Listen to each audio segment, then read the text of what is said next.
Hello, everybody. This is Erudition Generations. This show comes on every Wednesday, hosted by me and my brothers. Today we have Sean Anthony, who wants Yo, to lead everybody, what's us in going on? today's topic. Yes. I'm so happy because today Teddy asked me what I wanted to do. And now I get to have everybody and everybody gets to learn something I wanted to learn. What I wanted to talk about today, Teddy, was human nature in general. Because I believe it covers all topics and all from what our mom and our dad are doing. But before that, before we really get into that, we'll wait for some people to go ahead and start coming in because it is an interactive. And some of these questions, some of these things I'm about to talk about, oh, it's going to be even better if there's a crowd. Hey, Mom, what's going Oh, on? hey, Mom. So, Teddy, I'm going to start off with a simple question. What do you think about human nature in general? What do you think? Let's let's try to get a more simplified answer for that though. What do you think makes a person do a good deed? Do you think they do it out of selfishness, or do you think they do it out of the goodness of their heart? Yeah, selfishness. Can you go deeper into that? Sure. Leading into selfishness. Hey, Matthew.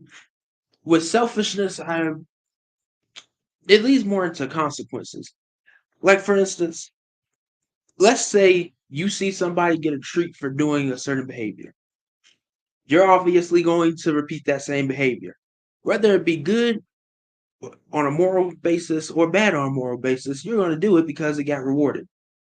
However, if it's negative, if there is a negative consequence, yeah, you're not going to do it because, oh, even if it was on a good moral basis or a bad moral basis, again, it was punished, so you're less likely to do it. So, yeah, it's selfish because depending on how it affects you, you're less likely or more likely to uh, perform that behavior. So, what do I think about human nature and behavior in general? Yeah, it's based on selfish premises. Yeah, so that's exactly, you are absolutely correct. And that's more what I want to go into. Because what you said is pretty much exactly what I believe. Because in all honesty, even the most selfless act is cut down to selfishness because you know for that act that you will most likely get paid back at some point in time. Rather it be because now you feel good about yourself and you feel like, man, I was a really good person right there, and you'll be able to sleep better at night because now you're always thinking, I'm such a good person. I did that for them. And even though you think that you did it selflessly, that those thoughts in and of itself is pretty selfish, wouldn't you agree? Yeah, that's what it is. So even let's give a scenario. Let's say a person is on the street and two people walk by. The first person decides to completely ignore the person that's asking for help, and the second person decides that they're going to help that person. Which one do you think is more selfish? The person who walked by or the person who actually helped? Hmm. The person that walked by, because you didn't want to give anything to somebody because you wanted whatever little possessions or however big it was, you still wanted it in your possession. So yeah, that would be more selfish rather than, oh, look at me, I gave this to somebody. Mm. See, I would now. Most people would most likely agree with that because yes, if you walk by a person asking for help, you're obviously selfish and you're like, well, I'm not going to help that person because putting in effort, let alone helping that person, seems like too much work. And I have things to do. But what you're not thinking about is let's talk about because we're talking about the modern age in this show. What people don't get is most people these days, when they're asking for a handout, you don't know their personal background. At any moment, that person who you think you're helping is. Do People in your generation think they can do something for someone without being rewarded. I Unfortunately, would have. no. Yeah, I agree. Because Because even oh no, you can you go go ahead. ahead. Well, even on certain YouTube videos or social media things just passing through Facebook, you can come across those videos where, oh, he did this for this woman and didn't think that he would get rewarded, but a reward was given. There's things like that restore hope, but you also condition that the next person that will do that may may receive a award. The thing is, also there was a show for this popular. What would I believe show called? What would you do? I Yeah. don't know what's going on. Yeah, I remember that show talking about what would you do? They put you in a scenario and then they go ahead and see what would you do. There's so many memes based off of that because when you look at it, it's more about are you a friend or are you going to just go ahead and say, "Hey, I don't really care if nobody's around to witness the situation, so why should I be good?" And Yeah, I plus remember. it works out for me. Because for me, that was the ideal psychology field experiment. If you put if you put a scenario which is already is contrived, but it's also secure because you know nobody's in real danger. But it puts you in the situation of what would you do? What are you going to do if you saw this boy? He wants a girl doll from uh from the American Girl shop.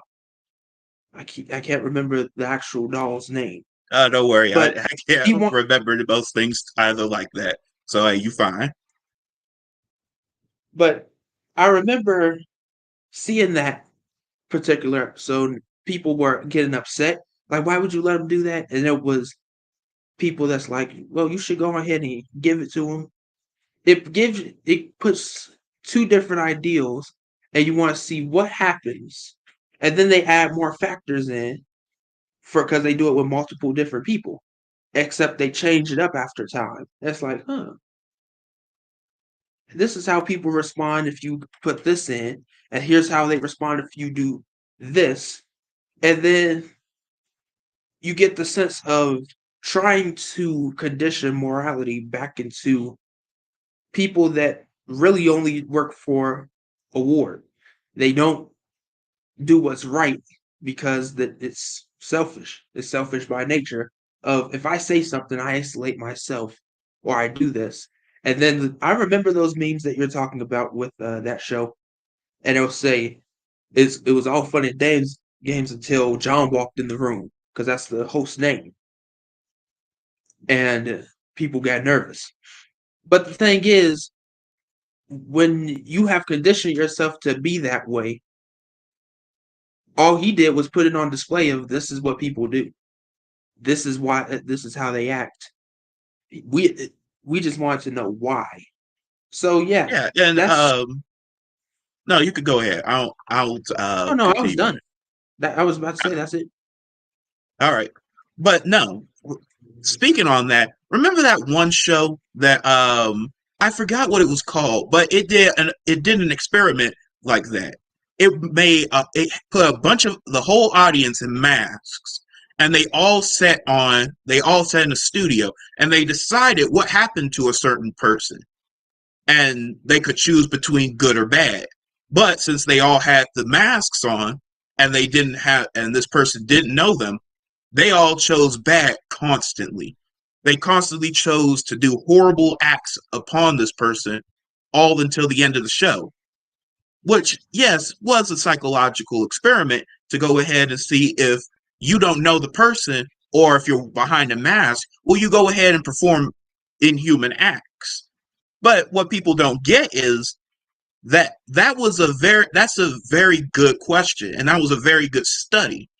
Because if you see because when you think of mob mentality or bystander mentality, what happens is if you're a bystander and you don't know a person at all, and you see, let's say you're a bystander and somebody is getting beat up, are you going to be, you're less likely to be the child that stands up and says, hey, um that person doesn't deserve that, because you don't know if that person's going to switch on you and go like, well, this wasn't any of your problem, but you spoke up about it, and now we're going to have to beat you up for this. It's Yes, really the man, we do question live of, in a psychological experiment every day. yes, and that's pretty much what I'm getting into. Because with all these theories put in place, I want to ask you this, Teddy. What do you think is the mentality of people nowadays when they see? Because we talked about this yesterday when we talked to Matthew, and we asked him how does he feel, and I asked him how does he feel about police officers. What do you think is the mentality behind a police officer? Do you think that they're doing this? Do you think they're doing their job to help you per se, or do you think that there is some sort of selfish gain in the mix that is here to drive them along, that they're now feeding into nowadays? Well, there's obviously going to be a selfish entanglement somewhere in there because you also have to realize that an officer's job is they could lose their life, and some people do. Our auntie had a friend that was a cop, and just doing normal patrol, she should have made it home. She didn't. So there's always that fear factor of, can I make it home?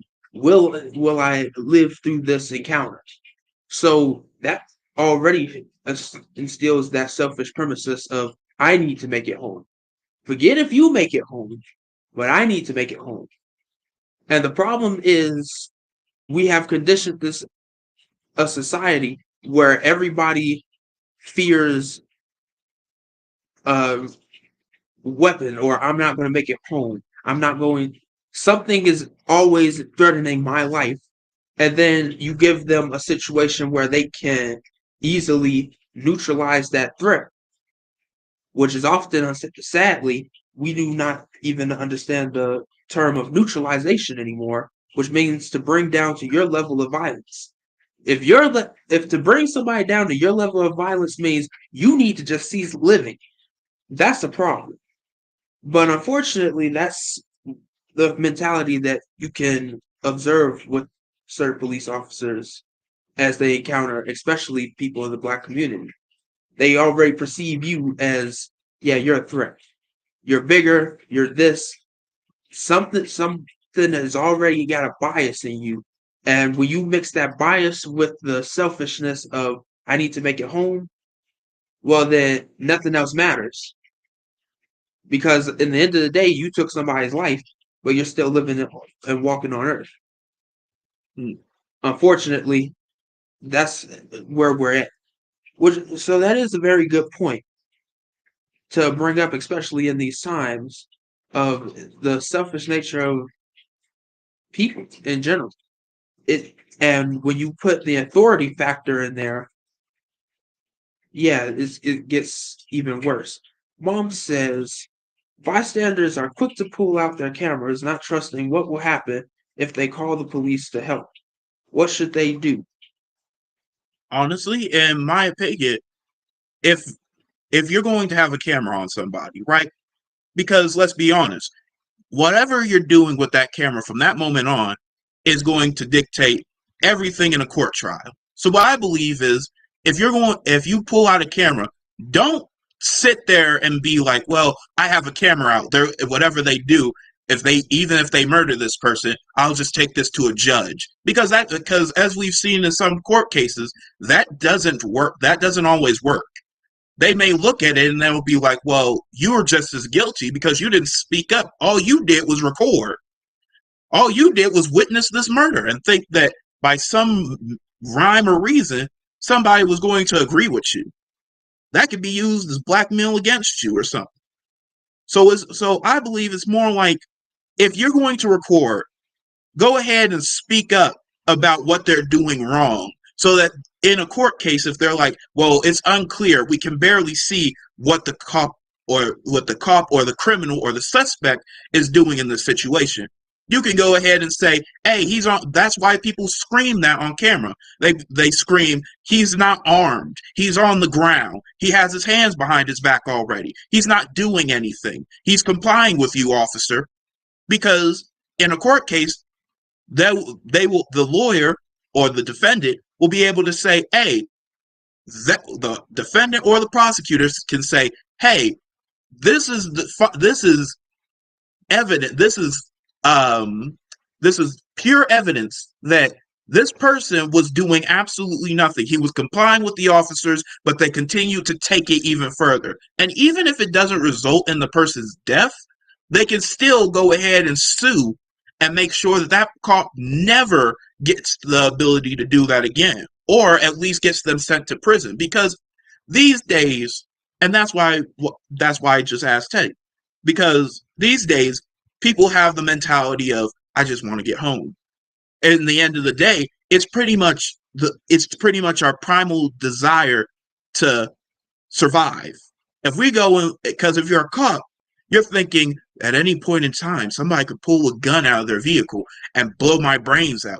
But what the cop's not thinking is, at any is that the civilian is thinking, at any moment this cop could go ahead and believe that I'm a suspect because I didn't comply with one single thing, and pull his gun out that he has on him at all times, clearly in view, and just decide to put like five in me and then run away or scream how I was armed. Nobody thinks about the other person, because in your own mind, you're you're a bystander. You're just sitting there and going like, I don't know this person. I don't have any connections to him. This is just my job. And if I can get home, if I can leave this place alive, any other thing is completely absent. I don't care about anything else other than getting home, which is a dangerous mindset to be in. Let's go ahead and view these comments real quick, though. Yeah, I'm trying to get hold of them. Police stopping young black men already enter with a microcosmic, microcosmic bias behavior motive. And unfortunately, black men also have a biased behavior. Yes, they do. That biased behavior being when formed out of PTSD, when they see the lights flashing behind their vehicle and they pray that it's not for them, or because you have already instilled in them this bias that you already have it out for them, and that the color of their skin is only going to make it worse if once they pull up to the car. So they already feel a certain way about you, and then you fight or flight responses between the cops and yourself. Because yes, it's a conflict of interest of, okay, we both want to make it home. But the problem is, one person has tools that can easily subdue a person, but they always go for that gun first, which also goes into the gun culture of America right now, of the gun being the ultimate equalizer. I don't need to fight you. I don't need to do any of that because I got a gun. And unfortunately, when you condition that behavior, it works its way into every part of your society, especially your authority. If I say, yeah, he has his hands, but I got a sword. He has a sword, but I got a slingshot. He has a gun, but I got missiles. And there is never going to be any satisfaction when you do any of that, when you put that conflict of interest in there of how I'm going to take your life because I have the means to, and that brings you down to my level of violence because I know you definitely can't do nothing if you did. Or the other person who is like, man, I got to get away. Now you feel justified. And see, he wouldn't be running if he didn't do anything. No, you just started his life. And the fact that you don't know that at the moment is a problem. So that's unfortunately where we are. Dad asked, so how do we stop this biased behavior? How do we limit the bias that is motivating violence? I'll answer this one. To be quite honest, the problem with that is you can't at this point. I hate to say it, but at this point you've made it an arms race, like Teddy said. If you go and be like, well, we can't have a negotiation because I don't know what's behind your back. Sure, I see a knife and I have a knife, but unless one of us have a bigger weapon, a stronger weapon, we can't reach agreement. Because if I have a better weapon, you're going to say, but you have this in case of this. But if you have nuclear missiles, I'm going to be like, sure, you have a sword, but you have nuclear missiles. So at any time, my word could be completely declined by you. You could go ahead and say, oh, you have my word, but you have this weapon. As such, we're always trying to trade and be like, well, if you really trust me, then give me this. Give me this strong weapon of mass destruction, and we will be able to come to an agreement. But the problem with that is, as you see it here in America, that can never happen. If you have the great equalizer, if two people have the great equalizer, what people always think is the good guy will win. No, it's the person who has the more resolve, more commitment into what they're about to do. I And wouldn't even I call it hate to, resolve. What I would call that is that, yeah, they want the advantage mm, because that's why they would need the bigger weapon. Okay, you have a knife, but I'm the bigger person because I have the weapon of advantage, which is the gun.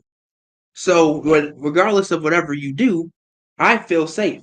Unfortunately, when you condition yourself that, okay, I have this, when a matter escalates in your mind, you go, shoot, it's time to pull it.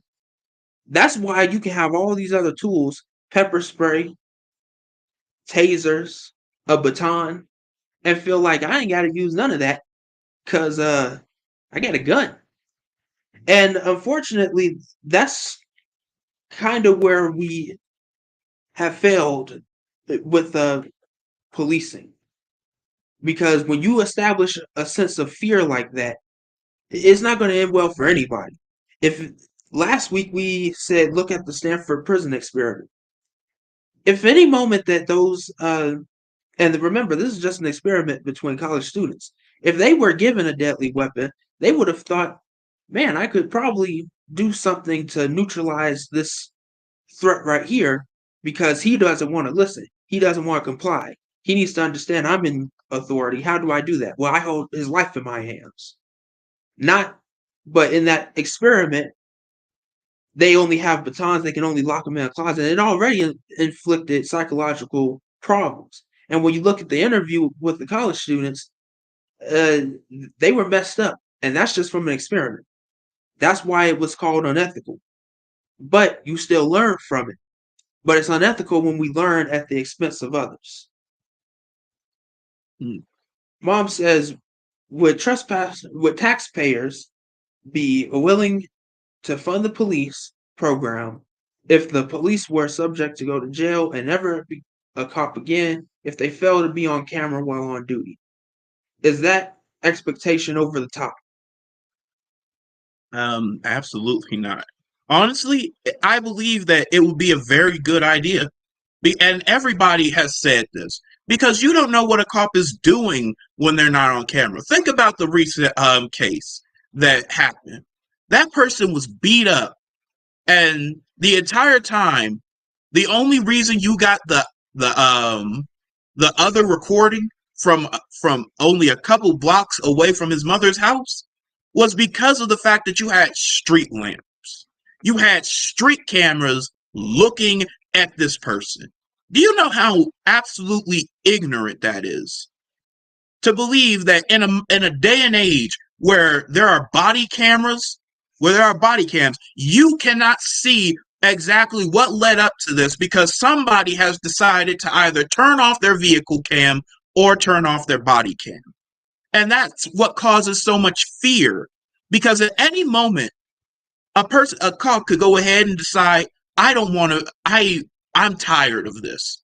And their mentality goes from, I want to get home to this person has insulted me on some sort of level. This person made me run. This person called me a slur. This person made me feel insignificant, insecure.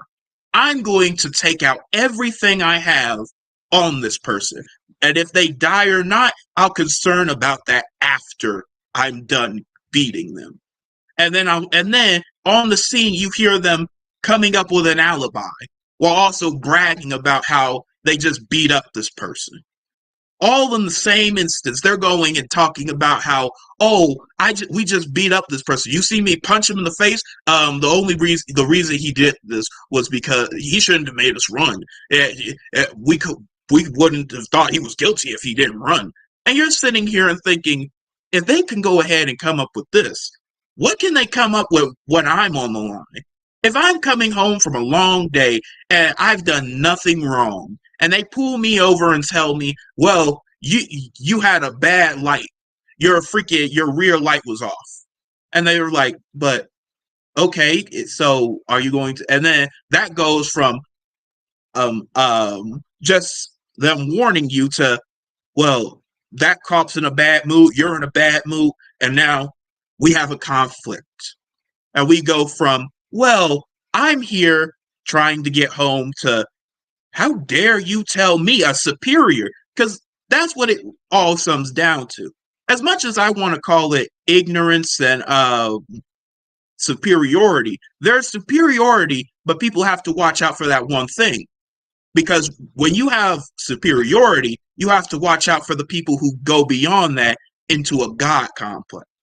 Because when they get into that point, it goes from I am your superior to how dare you frown upon me? How dare you look at me and believe that I am on your level? And then you get into the point where I said, you come into the resolve of I'm going to kill you and I don't believe that I've done anything wrong. Because if I am the most superior among you, if I am higher up on the leaderboard than any of you, what say you to me killing you? What?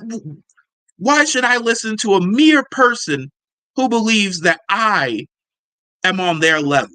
And it's a dangerous mentality. It's an Well, yeah. incredibly day. Are you going to say something? No, if you weren't finishing thought. No, no, I could go ahead because I would go really Well, long to this. the thing is, yeah, it's a God complex, but really it stems from authority, which is what the Stanford Prison Experiment kind of told you. Even at the level of it just being an experiment, and it's controlled. An experiment is a controlled environment in which you watch results happen. That's what an experiment is. But the thing is, even in a controlled environment, people after a while start forming that God complex, and that's where you get that from. It stems from authority and lack thereof of checking it, because what they didn't know is that the person that was conducting the experiment let those kids have free reign and just let them do whatever. So that's what you have with that, which again goes back into the selfishness of it. Because if you say, well, then I'm the greatest thing that there is, and you get into this egocentric mentality, what you do is you abuse it. So what you need to do is establish a consequence, which is what Mom had said. If taxpayers would pull funding from the police, or if they would fund them, if they were subject to go to jail and never become a cop again, well, then, yeah, instead of resigning and going off into working into another field of being a cop or being in another place of authority, then that would be the end of that. And we wouldn't have to worry about that. But unfortunately, we have not established a consequence, or at least one that is harsh enough to discourage others people from doing it. Because that we have already shown people, well, there's workarounds. And every time you establish a workaround, guess what? Don't think it's not going to be utilized. Because even in the child rearing process, which is where conditioning, classical conditioning and operant conditioning were stemmed from, even even they realized if you allow a loophole, the child is going to utilize it. What do you think an adult is going to do with more experience, and all they are is children grown older and much more wiser and experienced? What do you think they're going to do? Especially if there's harsher consequences on the line, because let's remember, being a police officer is a paid job. That's their livelihood and their family's livelihood. Let's go faster into these comments because we also have another guest that wants to come on here. Uh, So, historically, the Blinkback scare has always been the catalyst for police and civil violence. It has always been about blacks damaging property, hurting white women, taking power. Can we change? Uh, yeah, I would say that we can. Unfortunately, is there a desire to? Because I can tell you right now, we've created this hopelessness right now that people have just went, well, if that's what they think we are, why change it? And now it's in our rap. They've tried to embed that in our culture. And we know that it's wrong, but we still tolerate it. I won't say that we accept it fully, but we tolerate it. Because, and even in our comedy where we can joke about it and laugh about it to ourselves, it's a problem because it's still a talking point. Because we know that this is something that happens far too often. On a different note, does the relationship of a black man with his woman become affected by the fear of police? I would say, I would definitely say yes, because even though we want to say that police don't affect relationships between black men and whatever type of woman they have, the fact is, in all honesty, it does. Because at some point in time, if a police officer is called for for any noise or anything outside of a home, and then the neighbor even suspects that it is abuse going on in that home, then that officer is going to walk in there with a bias, thinking, well, that black man is most likely doing something in there that is not appropriate. And as soon as they walk on that scene, they're immediately thinking, I might have to take him down. I might have to I might have to pull him away from this woman. I might have to do this. I might have to do that. Even if the woman kicks and screams, she might be trying to lessen the punishment on herself. So, in all honesty, yes, uh, um, I believe that the police have an effect, especially when called when with a black man and his wife or woman.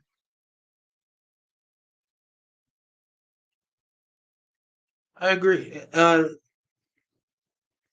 It goes into a lot. A lot goes into black men and their women, and the fear of it, just in general, of them not making it home.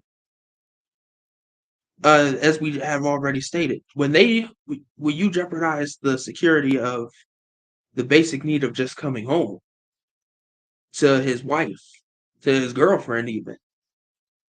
Then you go and then you create a sense of, man, if I never see her again, what's going to happen? Or the fact of, no, we had a disagreement, and now every time I walk out that door, that there's a problem. But she's on my nerves right now. You destroy homes, You destroy trust or the ability for conflict. and or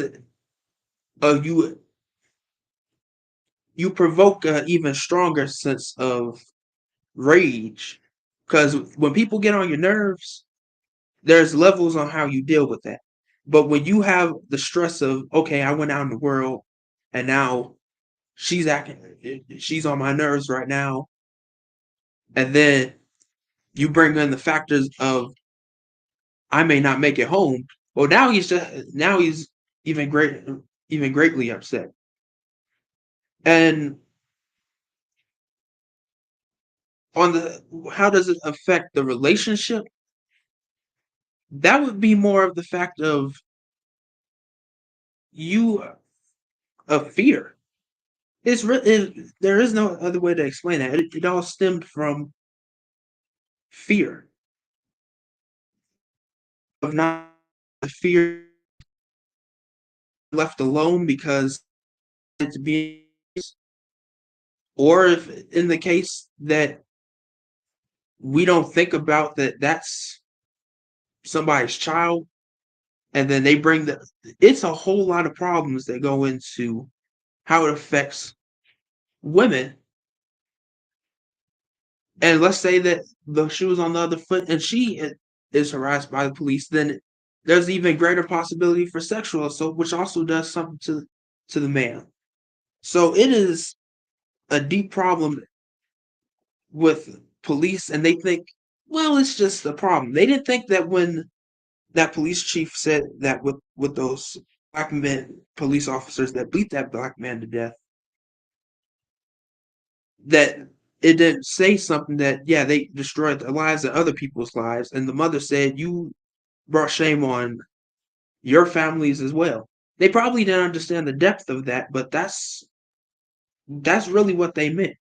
You destroyed a home, a family, or whatever they would do. In a movie, I can't remember what it is. Dad would know better than me, but he had us watch the movie. But it was an old Western, and he said, when you kill a man, you take away everything that he will ever be, everything he ever has is gone. And that's profound because even back then, the old West, that they seem to glorify the cowboys and everything else. And now I have my First Amendment right. I have my Second Amendment right to carry. But they forget that that's what you would be allowing if you do that. Uh, there is another person that we want to have on, Matthew. Hello, everybody. Let me let's get seated. Yo, Matthew, what's It going on? it has been good, but I just decided to hop on today and on this Wednesday, and also something that I should say, and you should have already done by this point. Please like, like, or follow, subscribe. I've been leaving the notifications on. You never know, we could would make a video on somebody's birthday. Hey, so there's always something new for you to look forward to. Was that all? Yes. It's always good to have Matthew on. All right. That was Brings a lot of energy here. indeed But he yeah, does. I do agree. When it comes down to it, most of the things that are said in movies and stuff, people take that at face value and they go like, "Oh, that was very profane and that was great for this movie." But what people aren't thinking is, can this be carried over into real life? Is this more something we could use in our everyday? It's like a comedy special.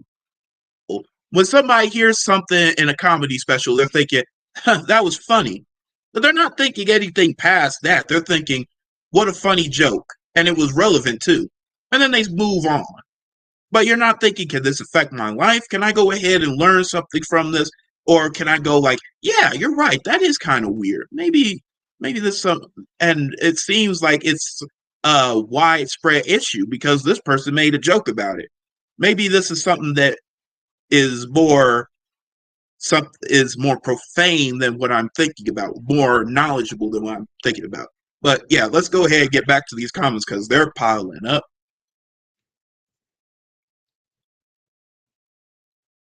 Good evening, Dustin. Glad to have Hey, you with Dustin. us. Ah, that's what it was. The movie's name is Unforgiven. A great movie. I suggest you watch it. It was very action packed. Let's see. Should authority figures or people in power do wrong have the same punishment as everyone else? Why or why not? Well, Oh, that do you want to take this day? no, you go ahead. Well, you see, I have a very honestly, in my opinion, I say absolutely not because Teddy had said this a while ago. Between one of the talks of me and Teddy, we were talking about how um, all of these shootings and all these problems come up, and what are we supposed to do about it? And I told Teddy, there's a thing in law that always tells somebody that they will judge a criminal more harshly for a crime in order to show an example to go ahead and prove to others that this crime is not allowed. This is a crime no matter which way you look at it. So they will punish them more severely than anyone else who had done the crime in order to in order to send a message saying that this is not okay. So when you ask, is it okay? Should we punish people the same way who are in a higher state of power? I believe absolutely not. They need to show that there are consequences when violating people's trust. Because if you're in a higher state of power and everybody has put their trust in you, it's the equivalent a, of a judge. If a judge is corrupt, should you keep that judge? Should that judge be persecuted like a normal person who's violated the law? Should they get only 10, 20 years and be able to go back and do another job? The answer is no. Because what people don't think about is in order to get into most jobs, it takes years of practice. It takes years of study. All those years you wrote down the same things to get into such a position. In order to get into a position, especially in one of law, you have to take an oath. You have to actually tell people that you will not violate this and you must put this under God. And you mean to tell me that you go and violate such a thing and then believe that you should be persecuted as somebody who never took that oath? Absolutely not. You deserve a higher punishment to show everybody that when you take an oath, when you tell people in the presence of God, uh, as well as all the people who believe in you, and you put all their lives and fail, you hold account as Teddy some, Experiencing or some when you allow somebody to be killed. When somebody is allowed to be killed, or if they are murdered by you, you take away everything that person could have done, and you take away everything that person could have been. And there is no bringing that back. that person will never get a chance. So you definitely deserve to be persecuted on a higher degree when it comes down to a state of authority. Yeah, it's just as simple as that. I think you hit it right on the head. It's not. It's fair. That's exactly what that is. It's fair. You get persecuted higher, just as the same way that we do with misdemeanor crimes. What determines a misdemeanor crime and a higher offense crime? If you're at the level of authority, you've already hit the limit. For example, if we have the Supreme Court that can serve for life and they were to do something, well, there needs to be a higher consequence, right? Because if we entrust you to be appointed for life, then that's something that you need to fulfill. If we trust a judge and you have say over somebody's livelihood, whether they get life, death, uh, parole, life without parole, nobody. If their fate rests in your hands and you abuse that, well, yeah, you need to go. Same thing with officers. If you decide that you're gonna become judge, jury, and executioner, well, uh, you deserve what you get. Because unfortunately, that whether it had been in the moment, like we said before, you felt it in a moment. All it takes is a moment. Life is a series of moments, and how you feel in a moment determines somebody's livelihood, either yours or somebody else's or both. And when you abuse that, that's what you take away. Somebody's livelihood, if not their life. You all talk about psychology, but how is that study not biased? I think he's talking about the Stanford prison experiment. And yeah, every study is kind of on the premises of bias. We went into this on class a couple of years ago, talking about okay, what's every writer experiences a form of bias. Every experiment is conducted with a sense of bias. It's how do you censor it out as much as you can? But you wouldn't conduct the experiment if you didn't think that it wasn't something to be gained from it. For example, using the Stanford prison experiment as an example, when Zimbardo had said to conduct this experiment, he knew he didn't believe that police were corrupt. He didn't say that his initial premises in there until 40 years later. But yeah, that's why he conducted the experiment. He believed that authority figures, regardless of what happens, it is a sense of corruptibility there. But this is also the person who, as he was getting into Stanford and before becoming a professor, his theology, if you go back and read from him, was on conflict theory. And if you look at Marx's conflict theory, people quote it as a very negative way to look at society.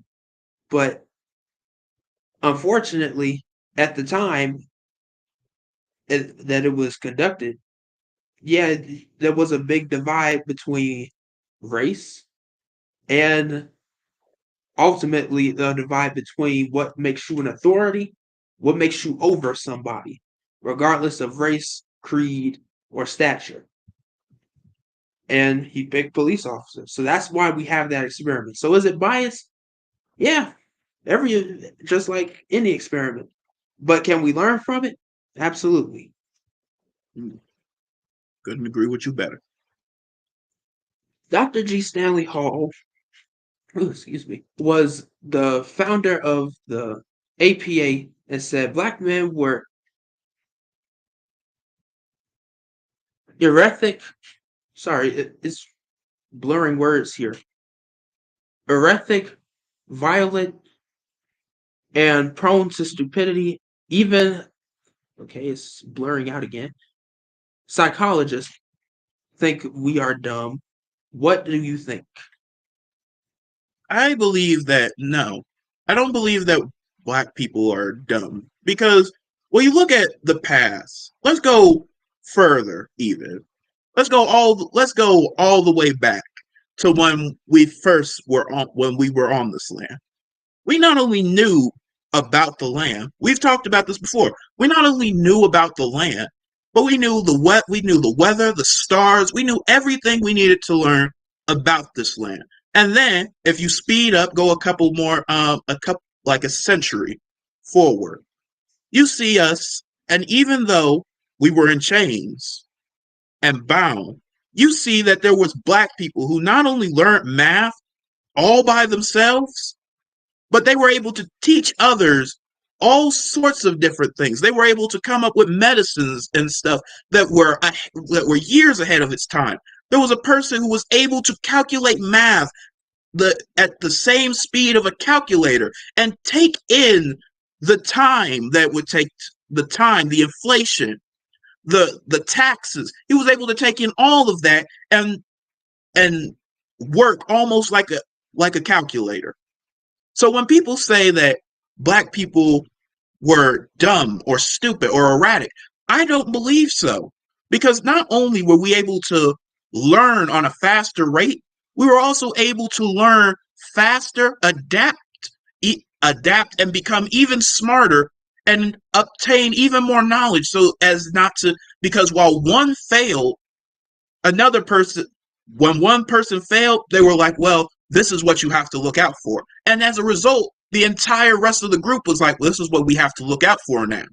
And they learned on their mistakes. In all honesty, I would say that it's not the fact that we were stupid. It was the fact that one person failed and that person was a stepping stool. That person was a willing stepping stool that was like, I made a mistake. And because of it, I'm in this position. But you will never make that mistake. I will teach you how to overcome that mistake that's keeping me here. And as a result, that person was able to go ahead and step on that person to get up. But even though that person was a stepping stone, they still were acknowledged. They had they had profound things to say about that person, even though he knew less than they know now.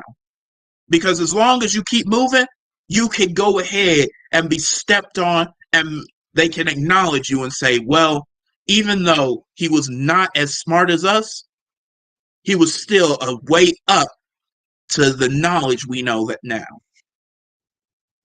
Yes. Uh, as you just stated, there is many reasons that we are not dumb and stupid as they would have portrayed us as back then. But you also said erratic. That the word that was used was not erratic. It was erratic. Erraticism, you will hear this in Freud, Sigmund Freud's theory. That's his full name. Sigmund Freud, it kind of stems from that because what eroticism means is that basically you're easily stimulated sexually. Basically, they believe that you could not control yourself. You were just a being of sex, and if you were to be put in the presence of something that will sexually excite you, you couldn't control yourself. Basically, he would go and rape. He would go and do something. He would do something to your women. And if you know anything about history, if you watch the Black History Interactive with our dad for Erudition, you will know that is a big problem and got a lot of men killed because of tears and false claims from white women that would say that they were raped. Well, really, they just weren't sleeping with their men or they were sleeping with black men. It didn't really matter. It was just a scapegoat to say this happened. That's what eroticism refers to. So it wasn't erratic, erotic. Yeah, yeah, I understand that now. Hey, it's So all right to go ahead and make a mistake every now and then. I'm just happy that you were here to go ahead and tell me about it because I didn't. I don't want to confuse the crowd. That's no problem. Can you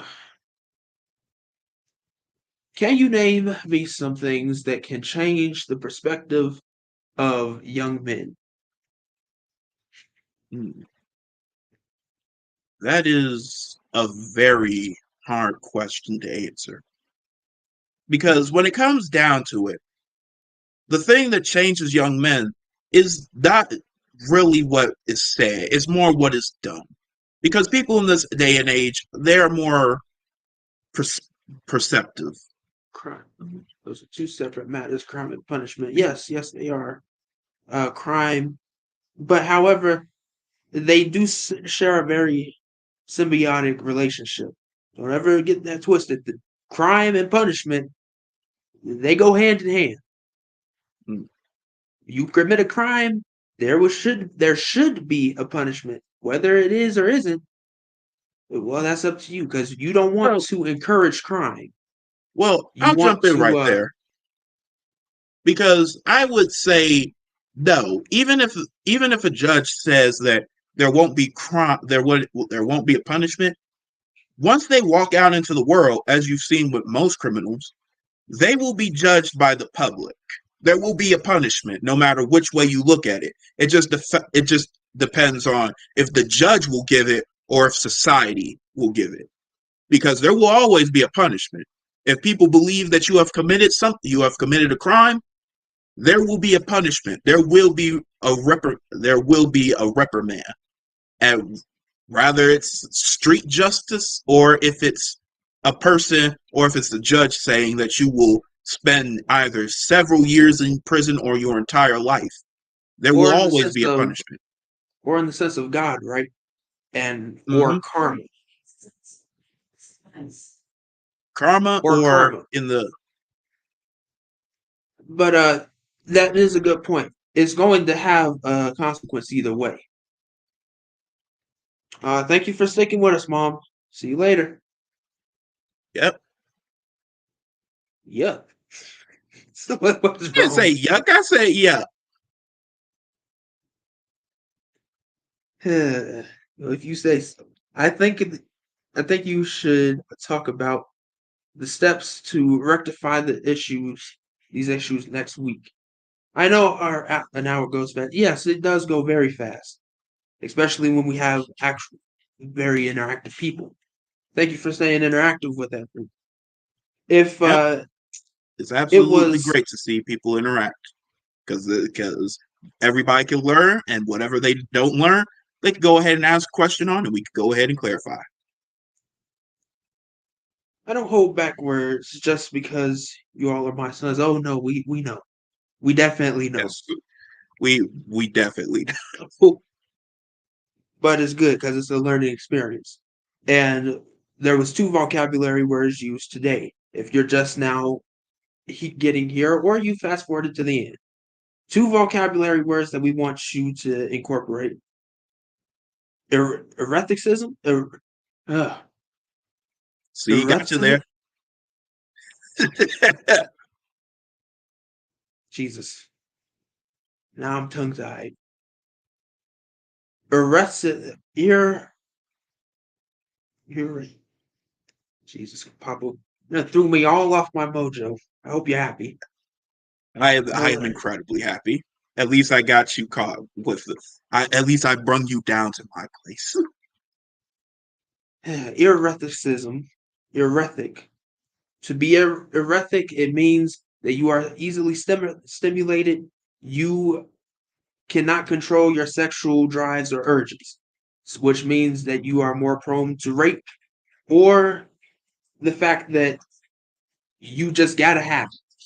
And it was a wrong term to be used towards black people, but is what they use. And then symbiotic, which means, if you don't know, synergy. Most people know what synergy is. It's something along those lines. Symbiotic means the sharing of two or more uh, people or energies. So that is what we want you to incorporate into your vocabulary erethic and symbiotic. Papo, I'll let you close us out. We are over our hour. Uh, but thank you for sticking with us. I'm glad that we had a lot of interaction today. The idea that shares with us the idea of erethic behavior got black people killed. Yes, it did. If you don't, the most heinous version of that, go look up Jesse Washington. I urge you that it is graphic, it is disturbing, but that is just a public display of what was done to black people. But you can only imagine what they did behind closed doors and behind people's backs. Papo, I'll let you close us out. Well, in this lesson, we talked about how we talked about how we talked about crime and punishment. We talked about human nature in general, but most of all, we talked about how it's how people do things for selfish acts. Because no matter which way you look at it, everything a person does in their life is selfish. Rather it be trying to help someone out, trying to defend themselves, or just hurting somebody else in order to get to where they're going. In all honesty, human nature is based around selfishness. And there is no getting around such a thing. As long as human desire exists, as long as we believe in karma, God, or any other means, even punishment and reward, we will always believe that there is a selfish aspect to what we do. However, I urge you to do this. Though we are based off of selfish desires, I urge you, don't focus on the fact that you're being selfish. Do things for do selfish things for good reason. If you're helping a person off the street, do you think that person is thinking, this person is looking down on me? You know what they're thinking? They're thinking, thank you for helping, because you could have just walked by and completely ignored me, like the various others who decided. You could have not given me food. You could have not given me shelter. You could, at that moment, that person isn't thinking about, is this person selfish? Because they're selfish in and of themselves. Asking for somebody to do something for you. Oh, you have a thought in your brain that somebody is going to do something, and that is going to help you in the long run. Rather you're asking for help, rather you're not asking for help. Doesn't matter what you're doing. Whatever you're doing is going to be selfish. But that is not something to fear, let alone to look at and be angry with. Human nature is built off of it. But look how far we have got. There are various people in this world that do good deeds, that create and strive and thrive to get to where they are, and they bring others with them. And sure, they could be selfishly evil and decide that they don't want anyone getting to where they are. But their selfishness is their desire to help others, to lift them up in order to get them to their place. Because what they really want is they want an equal. They want someone who can stand on their ground. They don't want a yes man who could go ahead and tell them whatever they want to hear. They want somebody that they can go ahead and rely on. Someone that they can look back on at some point in their life when they're thinking, I have nothing. They can go and be like, absolutely not. I thrived in this situation. I gave somebody hope. I did something nice to others, and that will come around to get me. It will come back to help me. And even if it doesn't help me myself, I know that person is most likely thinking, well, that person helped me. I should spread it on. Because most jokes these days talk about when God blesses you, you bless others. And I absolutely agree with it. When you are blessed with either luck or just blessed by God, you should go ahead and further that. It's like a seed. Are you going to hold that seed and go ahead and look at it every day and be like, this could be an apple, this could be a tree, but I'm going to hold it. Plant that seed. And then upon getting that fruit, plant another. You can continue the you can continue to strive. You can continue to give. You don't have to sit there and watch. Watching is boring, as we all know. Sitting somewhere and watching something grow is boring. But coming back to it after various people have gone through it and planted, you're sitting there and you're thinking, man, I'm happy that not only did I plant this, but it furthered. And all I'm thinking is, so, I'm going to go ahead and stop because we're long past our hour. But what I'm trying to say is, don't think about your selfish desire. Don't think about that. Think about what you can do to others to further them to whatever extent you can. Don't overgive, don't undergive. Give just what you are given to give. Because if you're burdened, then it's not a blessing, it's really a curse.